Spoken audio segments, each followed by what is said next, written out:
Episode 6. Have you ever felt like the world around you was just too vast? Like you were a grain of sand on an island, unseen, untouched, forgotten? You try to speak, try to reach out, but your voice gets swallowed by the endless stretch of time and space. That is anguish. It's one of those things you can't quite explain, but it's there, sitting heavy in your chest, eating away at you. It's like a silent storm inside, tearing at you, pulling at you, until it feels like you're going to break apart. Sometimes it's born from grief. Sometimes it's the result of relentless pain, physical, emotional, mental. Maybe it's the loss of someone you loved deeply, or the shattering of a dream you held close. Maybe it's the weight of a world that seems to be spinning out of control, where hope feels like a distant echo. And in that silence, that space where anguish thrives, you can almost feel your soul unraveling. It's suffocating. It's terrifying. And no matter how hard you try, there's no clear way to undo it. But here's the thing. You don't have to carry it alone. There is, in the midst of all this pain, something small but powerful that can shift the weight off your shoulders, even if just for a moment. Looking ahead. Not at what's behind, not at the wreckage of what has been, but forward, toward what could be, toward what you can still create, still do, still give. It sounds simple, doesn't it? But when you're in the thick of it, when you're drowning in a sea of worries, regrets, and unspoken fears, it's the hardest thing to do. It's easy to say, it is what it is, as though the world is this chaotic, unfair place where nothing makes sense, and we're all just victims of circumstance. But what if that's not the whole story? What if, just beyond the weight of your sorrow, there's something else? Something deeper, something more lasting than anguish. When my Uncle Jordan was young, he lived through something unimaginable. One day, his father collapsed, lifeless on the kitchen floor. He and his brothers, panic-stricken, had no idea what to do. The ambulance came too late, and soon they learned that his father had suffered a stroke. That one moment altered their entire world. His father could no longer work. Their family spiraled into poverty. Despair became their constant companion. But here's the twist.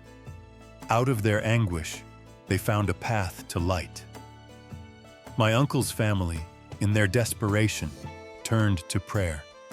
And in one of those quiet, tear-filled moments, my uncle found a verse. One who is gracious to a poor man lends to the Lord, and he will repay him for his good deed. It was a simple truth, but it was the kind of truth that would change everything. They went out, even with so little, and gave what they had. They helped the homeless. They treated the wounds of strangers. And slowly, miraculously, as they gave more, their anguish began to lift. My uncle's mother found work at a local nursing home, and things started to change. They gave, expecting nothing, and in return, they found peace. The remedy for anguish isn't always what we think. It's not about making everything perfect or solving all the problems that weigh us down. It's about giving.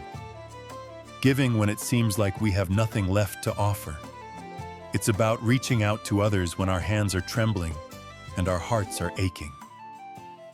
I know it sounds hard, maybe impossible even, but there is something about sharing the smallest bit of ourselves, giving what little we can, that fills the empty spaces in our lives with something greater than sorrow. You see, when you focus on the suffering of others, when you choose to love in the face of pain, something beautiful happens. Your own pain starts to dissolve. The sharp edges of anguish soften, And in that space, there is peace, there is grace, there is hope. It's not that life isn't hard. It's not that you won't suffer. You will. We all will. But when you choose to look ahead, to turn your heart toward others, you'll find a little more joy, a little more light in the darkest of places. And this is the key: faith.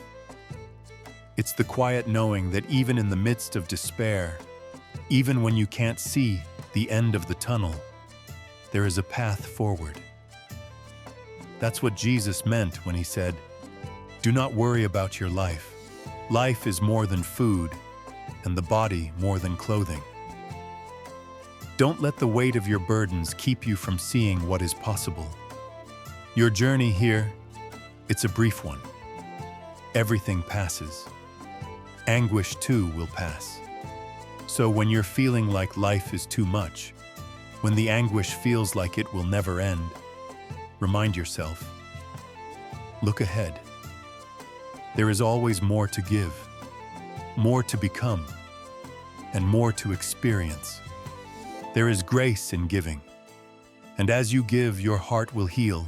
And that, my friend, is the quiet remedy, the one that carries you through when nothing else will.